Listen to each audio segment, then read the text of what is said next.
Hello, everyone, and welcome to the Mental Breakdown podcast, where it is an easy listen, so therefore an easy function. Today, we have a very special guest by the name of Laura Didier. And I'm very excited to have her simply because of the topic that um, we're going to be discussing today that is especially prevalent in 2022, although it has been an issue that is really ongoing. I don't even know the start of when this really happened, but the gist of the conversation today concerns opioids, how dangerous they are, the warning signs of an individual overdosing, and how all of us in general can stay safe, as well as what resources are available so that you, your friends, and your loved ones and your family can stay safe as well. So I will make sure to ask our guest today. How are you feeling? Hi, Shay. It's nice to be on your podcast. Thank you so much for reaching out because, like you said, this is such an important topic, especially for people your age. Yes. Absolutely. So if you could just give us a brief introduction of yourself and of Song for Charlie. Sure. So my name's Laura Didier, and unfortunately, I came to basically be, now I'm kind of a subject matter expert in the worst possible way. I lost my 17-year-old son in 2020 to a counterfeit pill that was marketed to him as a legitimate prescription pain pill. This was December 27th of 2020. And when this happened, I had never heard about counterfeit pills. I had never really even heard about fentanyl. We're in a suburb of Sacramento, California, really great community, great schools, great neighborhoods. But unfortunately, this crisis was starting to enter our community just within the months before we lost Zach. So we had no forewarning. He was not struggling with substances. He was a straight A student. He was an athlete on the track team. He starred in the school musical. He had a beautiful girlfriend, just a really healthy relationship with his girlfriend and his friends. So we didn't see any warning signs, but it was the lockdowns. And we think that there was some boredom, maybe some anxiety around college applications. We don't exactly know what led him to decide to experiment with a pain medication. He connected with someone on Snapchat that was selling these fraudulent pills on Snapchat, and unfortunately, he tried a pill, and then I think it was like the second pill that he tried that ended his life. So he took the pill in his bedroom on December 26th, the evening in 2020, and on December 27th, he never woke up. So we it was a real mystery when his father found him because, like I said, he didn't have any history with addiction or substance misuse, and there were no drugs in his room or any kind of evidence as to why he would be dead. So it wasn't until we were able to get into his phone, because his girlfriend knew his code, and then we could see this transaction that had occurred, and the coroner in our county had informed us they were seeing this trend growing of young people dying to fentanyl, and often through these counterfeit pills. And Zach's dad and we just thought, well, how come nobody's talking about this in our community? We need to raise the alarm and just sound the alarm on this crisis and protect our community. And it wasn't long after that I got connected with Song for Charlie, which is a nonprofit that was started a few months before we lost Zach. This other family had lost their son, Charlie, who was 22 and a college senior, also to a counterfeit pain medication. And they had started this nonprofit. And I just really, their messaging and their mission to warn young people, it just really, really resonated with me. So it was just kind of a natural fit for me to join the organization and help get this word out. Absolutely. Well, that is, um, I would say, an unfortunate, however, an inspiring story because you would think, and I think I mentioned this to you in correspondence, that often in pain, a lot of people want to stay in that painful place. And I know that you can't just move on, but the fact that you and your husband got involved in the community and in this nonprofit and are actively working to raise awareness about the issue that you experience with your son is noteworthy. So I thank you for Yeah. that.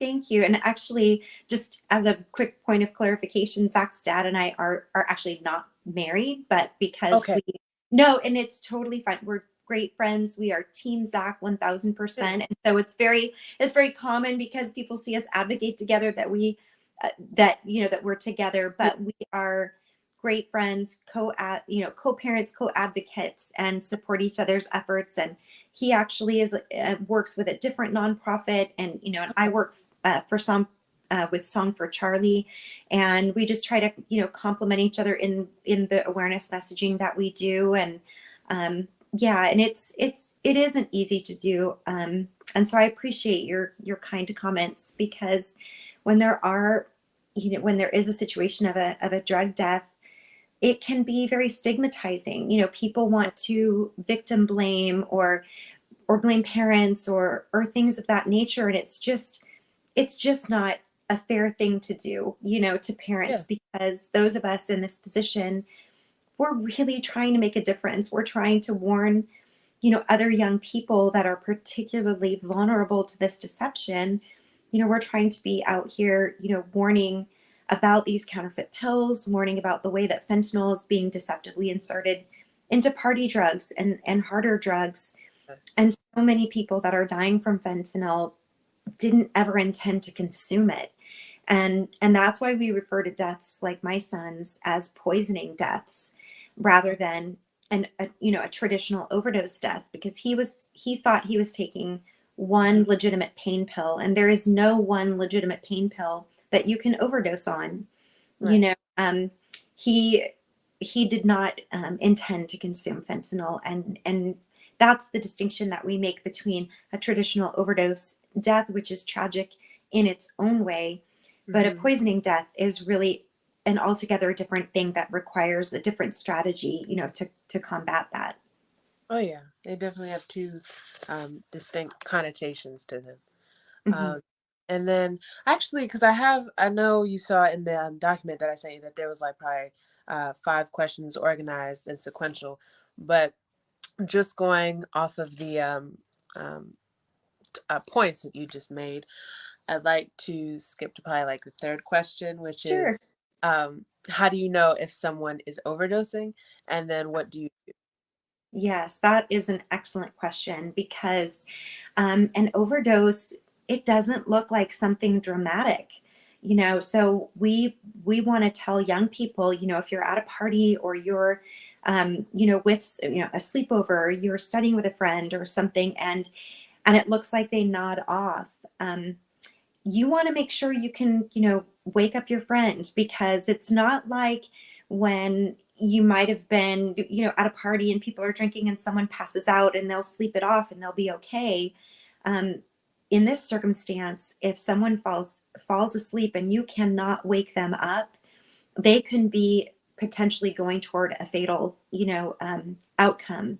So Hmm. what you would want to do is try to really, shake their shoulders, see if you can, get them to react, open their eyes, talk with you, maybe rub their sternum here on their chest, and really try to get them to wake up and engage with you.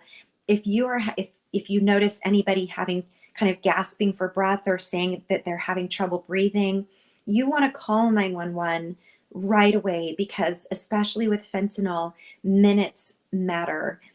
What fentanyl does to the body is it puts the consumer in such a deep state of sleep. It's used for anesthesia in a hospital. In the therapeutic pharmaceutical fentanyl, that's how it's administered in a hospital under very regulated Right. conditions. And what's sold on the street is something manufactured in a totally different way.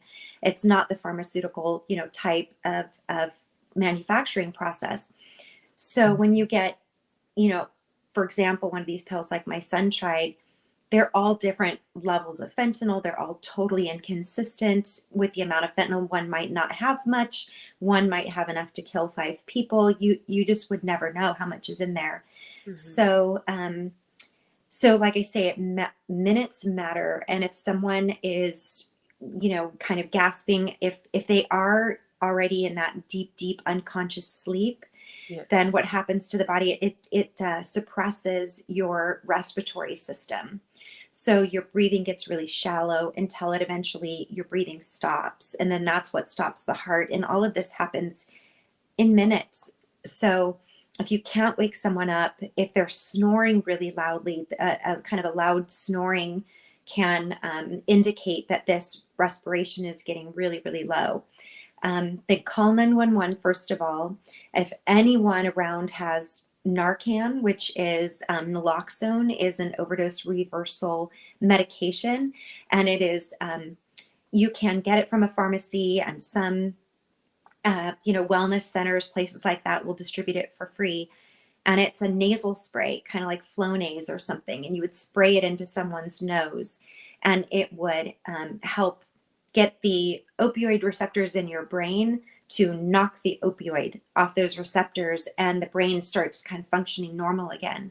But you want to still, before anything else, call 911, because that only just buys you time until that person can get the proper medical attention, at a hospital.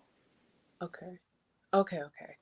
And then you had also mentioned that, let me see, the police were able to access Zach's phone. So, one like little sidebar question would be, how important do you think it is for people inside the family as well as outside of the family network, like friends, like close friends, or even like loved ones or family friends? How important is it for them to have access to the phone as well? But even Hmm. like most importantly, parents, and then any friends that I believe that individual would be close with. Yeah, I mean, it really is important. And, we didn't really realize how important until this tragedy struck our family. I mean, Zach was just a few months away from turning 18. He'd always proven himself to be really trustworthy and made good decisions. So we felt like, we continued to kind of give him more autonomy and privacy as he earned that. But we were incredibly grateful, that his girlfriend knew the code. I mean, that was like the level of trust, that they had for each other.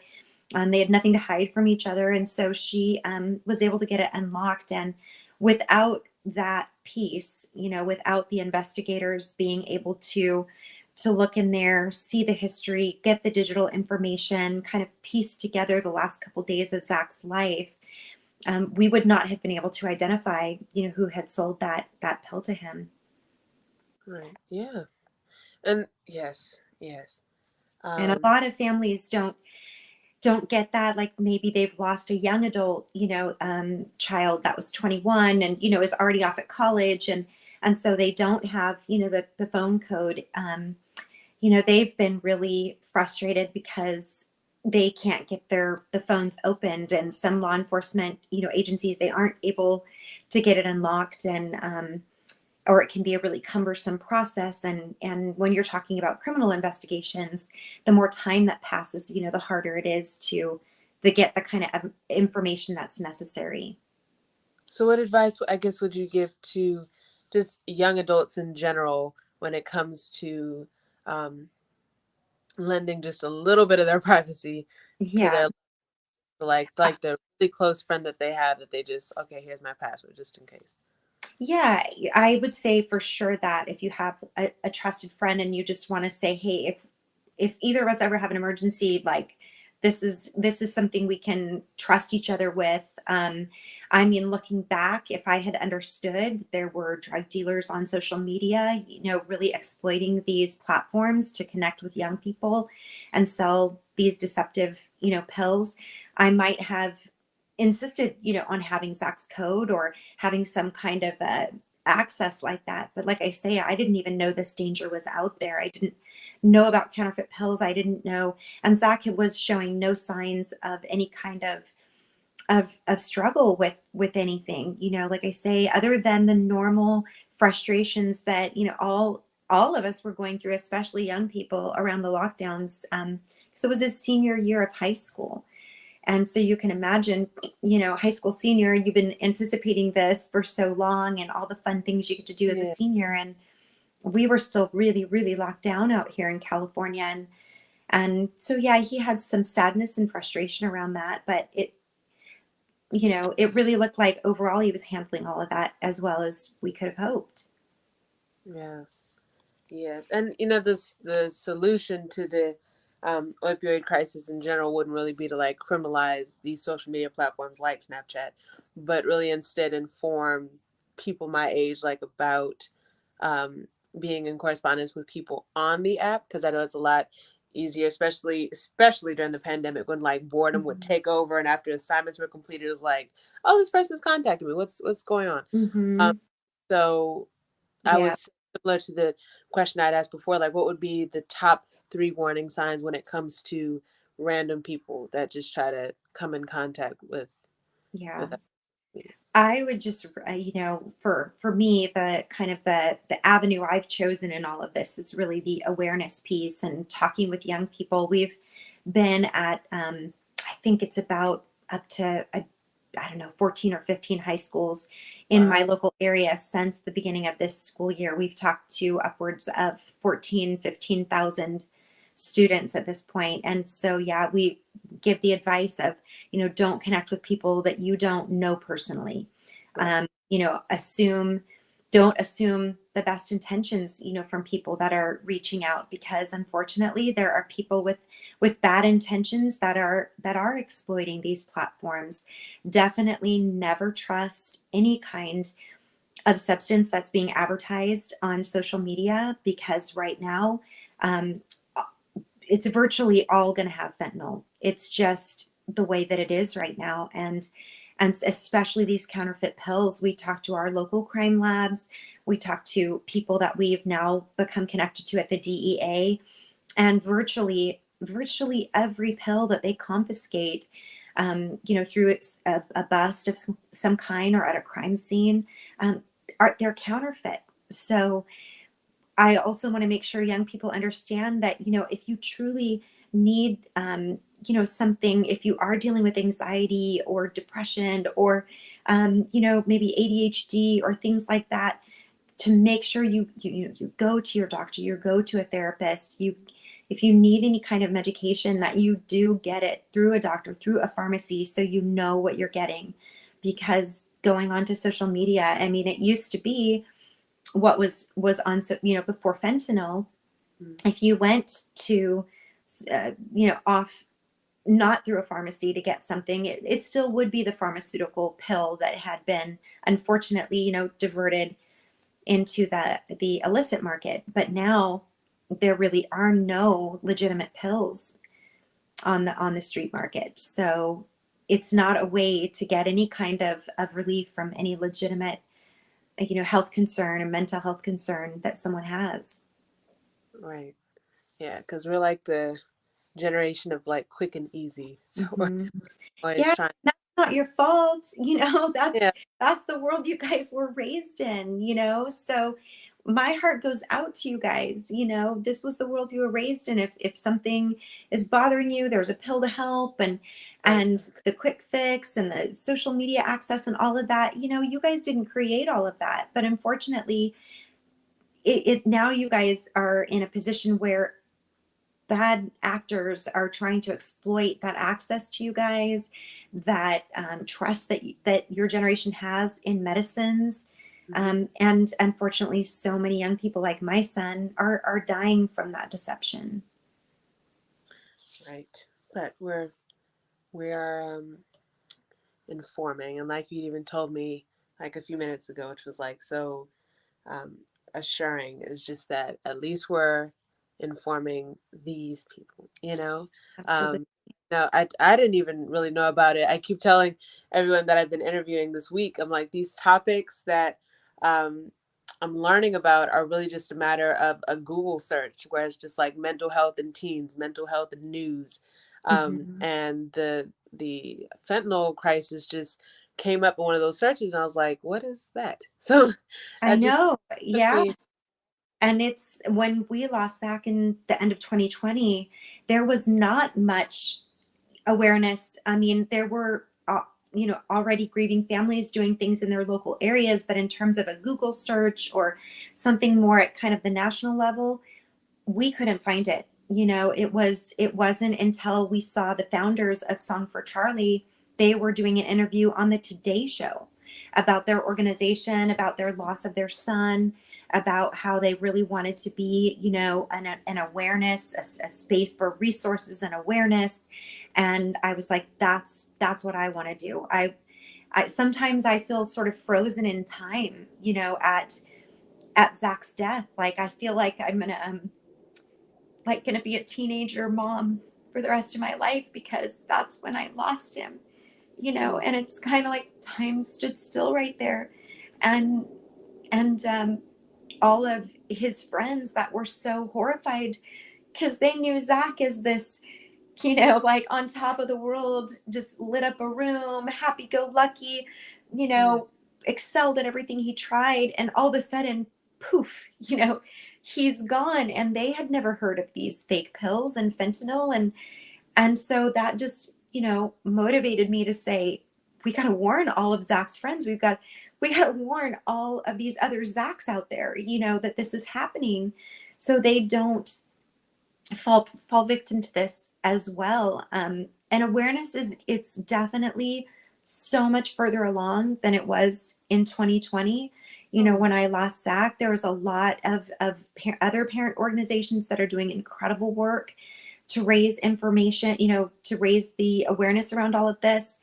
There's a lot of support groups, on Facebook and other sites, where we all kind of can come together and yeah. share awareness ideas and just support each other in grief. And that's really helpful. Oh yes. I know. I saw one commercial about like those Facebook groups. You just search a hobby, like, or interest, and you're like connected with people across the world. Hmm. Even that could be a little bit of a privacy concern, but we just Hmm. And some of them, a lot of them, in this space will have like those, security questions. So yeah, you have to, make sure so they can tell that you're like a legitimate, right. grieving family member, so that other people can't kind of come in and try to take advantage of anybody. Okay, good. Okay, good. Good, good. Yeah. Um, and then I would say just lastly, because I believe you really touched on like the starting questions that were listed, but I would just say or ask what can people do to stay safe, Mhm. and then what resources are available to help, with more emphasis on that second question. Okay, great questions. So I would say that, tell me them in order again. So I Yeah, answer them in order. you're fine. So the first, what can people do to stay Okay, safe, yes. and then what The resources re- are available. So to stay safe, definitely do not go on social media or to a friend or to, someone that's at a party to get any kind of drug or any kind of thing that's being marketed as a legitimate medication. It just doesn't exist out there. The best way to stay safe is to make sure if you do need any kind of help that you're going to the right resources, going to a therapist, a doctor, a coach, a parent, someone you trust that can plug you into the resources that will really be of help. Because unfortunately, nowadays with the proliferation of fentanyl, even experimentation or self-medication can prove fatal. And there are fortunately now a lot of great resources. So I would encourage people to go to songforcharlie.org, O-R-G. There are great videos there. They're just like short videos, explainer videos, what this crisis is, why it's gotten so out of control, why young people, teenagers, young adults are so vulnerable to this. And all of the resources on there are free to share and free, to post. So the best thing I would say is just spreading awareness. And, right now a lot of us, like I say, there's tens of thousands of us grieving parents. that are doing this and sounding the alarm and talking about our stories. And I think the next progression in that awareness is people like you, young people talking to each other to say, hey, this is what I now know. This is how we need to keep ourselves safe. Because you guys really have a lot more influence, over your age group than us parents do. We're here to do our part, but you guys really, really can turn this around just by understanding what's out there and looking out for each other. Absolutely. Well, I'm so very grateful for you, Miss Didier. You're very welcome, Shay. Yes, and I'll be glad to share the edited trailer of our full interview to you, and then onto Thank you. Instagram. And yeah, and I'll make sure to, if you have an Instagram, you can share that with me, and I'll also tag Song for Charlie as well. Okay, fantastic. I appreciate it so much. Of You're course, doing great things, and I'm so grateful we got connected like this. I mean, absolutely. I should say I'm not grateful that I'm in this position. That's not what I mean to say, but I mean to say I'm grateful that we can work together toward Yeah, making a difference. yes, and to raise awareness, absolutely. Exactly. Yep. Again, I thank you, and I'll make sure to send the trailer to you. And I'm just glad that we were able to get the message out, because then I'm able to share this information with my school as well as my district. I'm Yeah. trying to get that information out to them as well, because they're Excellent. probably already as lost as me when when I learned about the topic. So, um, Yeah. but Yeah, it's very scary. We're actually going to be at Zach's, my son Zach's high school tomorrow, as a matter of fact. wow, So if you want to say a little prayer for me, that's going to be a tough one being back at his school, but powerful. But there'll be a lot of students there that will have known him, that will remember him. So we're very grateful to be able to spread awareness there. I will. I'll definitely pray. Thank And you've got this. You had mentioned that you, what is it? We're gonna be a teen mom, and I do hope that this isn't insensitive, but that you're like an educational mother to all of us. I Um, would love for that to be the case. it really is. I just I do believe that if there had been more awareness, if Zach had gone to the assembly like the ones that we're doing, that he would have known this information, he would have understood what was out there, and that he'd still be with us. I know, I know. But I'll definitely pray that you have strength, Thank and you. just be grateful that you have or not be grateful, but I'm grateful for you that you have his friends there to support you, as Yeah. opposed to just kind of be lost and oblivious to what's going on. So they'll Mhm. be there. I'll be there in spirit, and you got Thank this. you. Thank you. I appreciate that. Yes. But yes, I will have everything to you. And I hope you have a beautiful evening. Thank you. Same, and stay safe and dry. Right. Thank you. All right. Thanks again. Bye bye. Bye.